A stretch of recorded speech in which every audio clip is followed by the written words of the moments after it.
ज्येष्ठ कवी माधव पवार यांचं प्रदीर्घ आजारानं दुःखद निधन झाले। साहित्य क्षेत्रामध्ये त्यांच्या जाण्यानं एकंदरीतच सर्व स्तरातून हळहळ व्यक्त होतीये। सोलापुरातील ज्येष्ठ कवी, गीतकार तथा साहित्यिक माधव रामचंद्र पवार यांनी अखेरचा श्वास घेतला। बऱ्याच काळापासून साहित्यिक माधव पवार आजारी होते, त्यांच्यावर उपचार सुरू होते।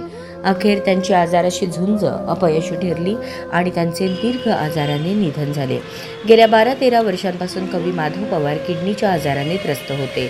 या काळात त्यांनी तब्बल 1650 डायलिसिस पूर्ण करून मृत्यूशी कडवी झुंज दिलेली, पण अखेर प्रकृती अस्वास्थ्यामुळे त्यांची प्राणज्योत मालवली। वयाच्या 71व्या वर्षी त्यांनी अखेरचा श्वास घेतला। माधव पवार हे सोलापूर जिल्ह्यातील एक अत्यंत लोकप्रिय कवी म्हणून परिचित होते।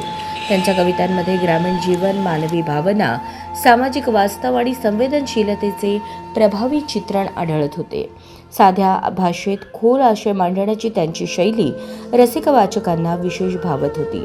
त्यांनी मराठी कवितेला नवा दृष्टिकोन देण्याचा प्रयत्न केला आणि अनेक तरुण कवींना प्रेरणा दिली। साहित्य क्षेत्रात अनेक दशकांपासून सक्रिय असलेल्या पवार यांनी काव्य वाचन, साहित्य संमेलने आणि विविध सांस्कृतिक कार्यक्रमांमधून आपली वेगळी ओळख निर्माण केली। त्यांच्या कवितांचे अनेक संग्रह प्रकाशित झाले असून स्थानिक तसेच राज्यस्तरीय साहित्य मंचावर त्यांना मान्यता मिळाली होती।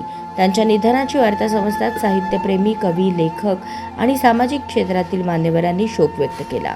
सोलापूर शहरात त्यांच्या पार्थिवावर अंतिम संस्कार करण्यात येणार असल्याची माहिती मिळाली आहे।